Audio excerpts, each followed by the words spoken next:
Yep.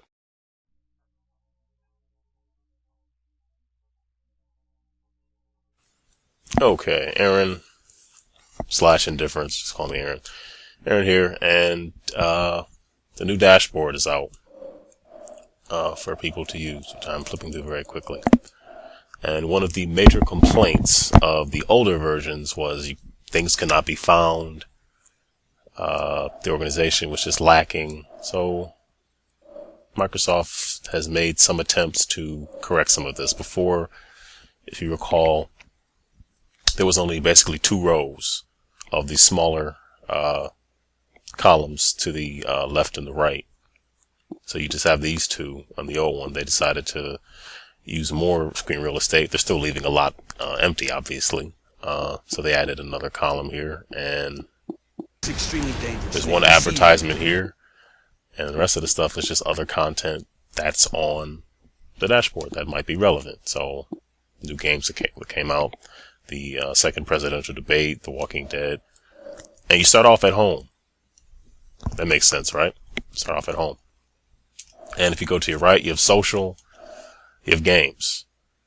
People complained and complain. I can't find anything. Oh, also these are recommendations based on things that you played. So they're recommending Quantum Conundrum to me because I played Warp and Fez. So they're kind of tailoring things to, trying to tailor the ads or the space based on what you've done, which that makes sense, right? And there's one ad here. This is a new game. You have a new Borderlands add-on. They're advertising there. Now, if you go to My Games, obviously, your games in alphabetical order will show up. There you go. You go to Browse Games. Oh my gosh. It's so hard to find everything. Not really.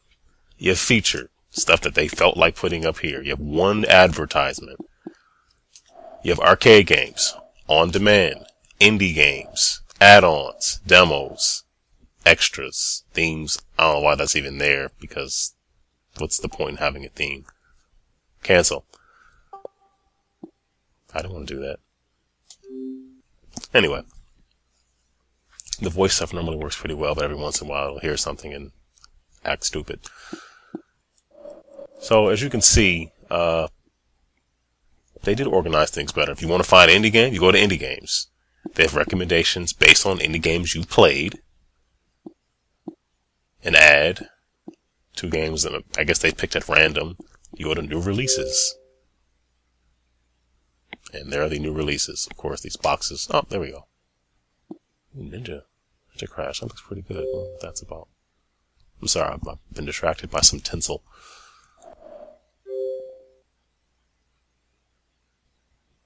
That looks kind of interesting. I'll have to check that out later.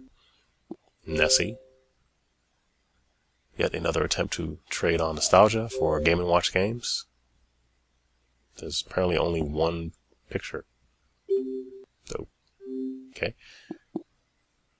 I could be at this all day. I am quite the fan of indie games. But you can list them from A to Z, genre, most popular. So, I guess what I'm saying is I'm bracing for people to get on the internet and complain about how they can't find anything. It's horrible. Not really. You start off at home, and the thing is they gave you the My Pins. So, if something's important to you, you can put it into your pins. You can go right here from the home screen and launch it. Not very difficult to do. I probably should take Fire Pro out of there. Ooh, RE4. Yay. So you can pin things that you like. So if I go over to My Games, pick anything.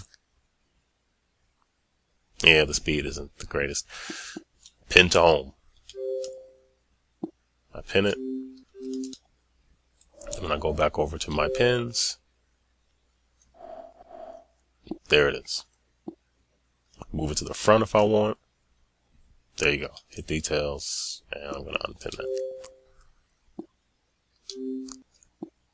So, all in all, they have made any number of missteps with Xbox Live. You know, just, I mentioned the themes earlier. Just getting rid of a lot of that stuff really didn't, blocking all of it. You can't really see it.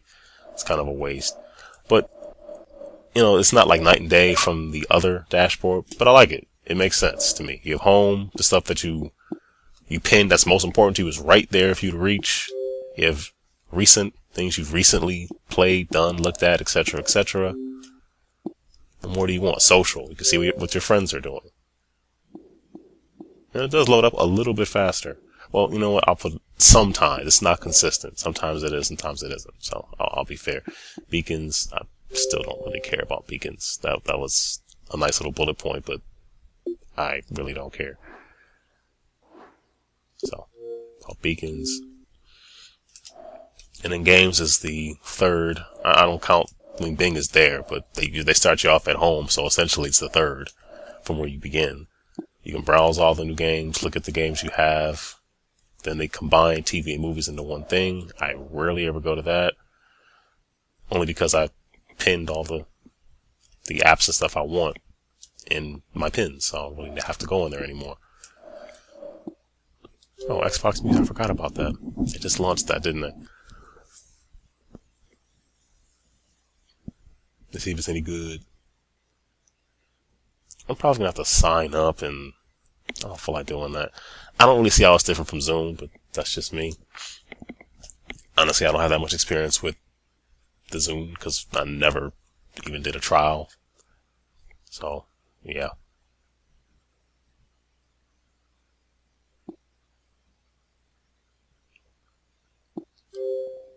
Okay, so we can do some searches here. Let's see. Search for one of my favorite groups. Actually, my favorite group. What? Let's see what comes up. Yipper. And I think that you can, I can pin it. Nice. I believe you can play songs, and every 15 minutes there's an ad. But if you pay the $10 a month thing, blah, blah, blah. Oh, if I sign up for this thing, it's going to charge me unless I tell it not to, if memory serves. Yeah, I'll deal with that later. Let me play it anyway. Nice. Longevity, baby. Hey, yo, Dave. Yo, it's been instilled in me since infinite, y'all. Using these minutes like I value the call. Put your money in the bank and hold rank over friends who ain't got leadership skills. Give me like 30 seconds in my eyes, so I can't sleep. So anyway, that's Xbox Music. I really didn't do very much with it, but it's just a brief overview of the new Dash that people don't need to be afraid of. And I know everybody wants to say how horrible it is. None of these companies have gotten UIs perfect, obviously. You know, they really messed up with the first Metro UI they did, because it really was quite disorganized, didn't make a whole lot of sense. So they tried to go in and make some changes, and things really can be found pretty easily. And if you put the stuff that you want, it's most important right here, you don't really have to go and search for it. It's all right here. So let's see if these load any faster. If I go over to recent, let's see if this loads any faster. I don't know. This always loads slow. Downloads, let's see.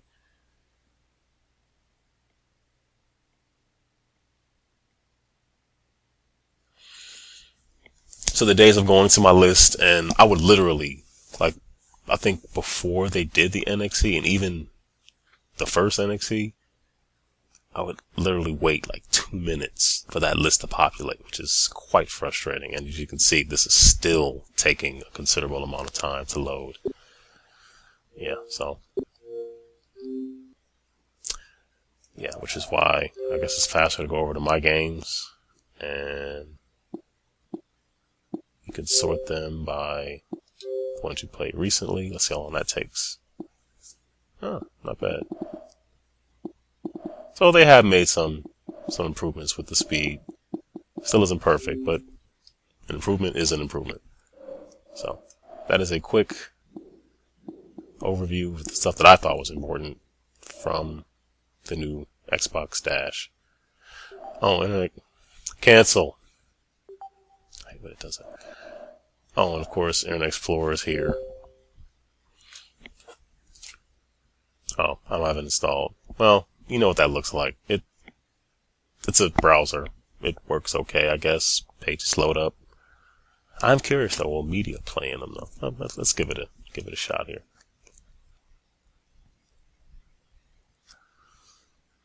We should probably go make a sandwich while we're waiting. No, I'm on one too. I'll be right back. Kidding. It's almost done. Okay. Hurry up. The people are waiting.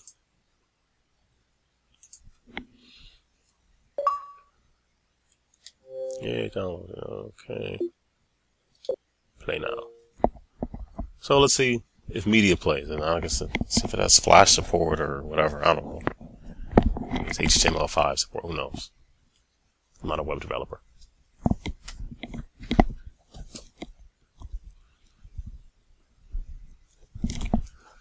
Okay. Let's see. I will go to Game Enthuse, but it's actually down at the moment, so I'll just go to joystick.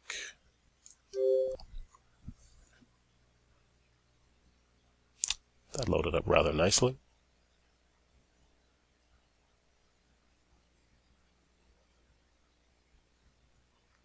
How do you zoom in? Okay, so zoom in, zoom out of the triggers. So it is popping it in, but if you have to check something on the web, I guess. I'm curious about how this is going to turn out. It looks somewhat like the Metro a little bit, but yeah. But I'm pretty sure it'll be an improvement over what we have now for the PSN store, so I welcome that change. The PSN store isn't terrible, but it is kind of sloppy. Let's see.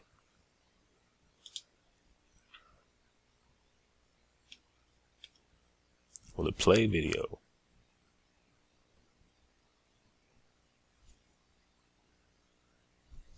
Well, I guess it will.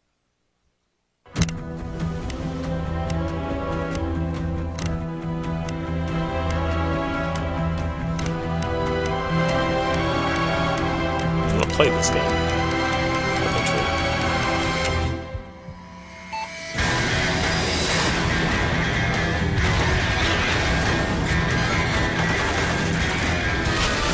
Yeah, it's a little choppy, but it works. That's not bad. So, that is in Explorer. I don't know what the options are here. Let's see. Settings. Turn on smart screen. Oh, you can set it to mobile devices, use my whole screen to show web content. And I think you're able to swipe back and forth using, Smart Glass. Which, I guess that seems okay. And I'm assuming that app is available for iOS, Android, obviously Windows Phone. How do you go back?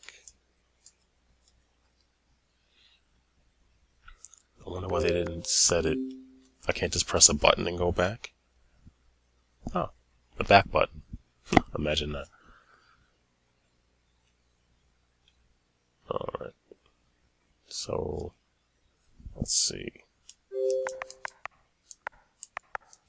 Can't go to something related to the site. Not that exciting, but hey, it's something.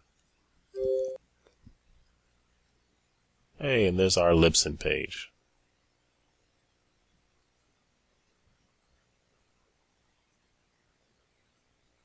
So, the player doesn't work. Can't win them all, right? But things do load up. They are legible. We can read things. So, be it good or bad, there is a working web browser for the 360. Kind of late to the game on that one, but I guess they felt like they had to check a box. So, check out Geeks Gone Raw as well. Our good friends over there. A lot of good podcasts, a lot of good folks. Oh, wait a minute, something is going awry. Oh, there we go. I pointed at another list. Alright, that's it. GameWithUs.com. Once it's back up. Anyway, check out the podcast on iTunes, Stitcher, Zoom Marketplace, The Sky, all that good stuff. That's it. Out of here.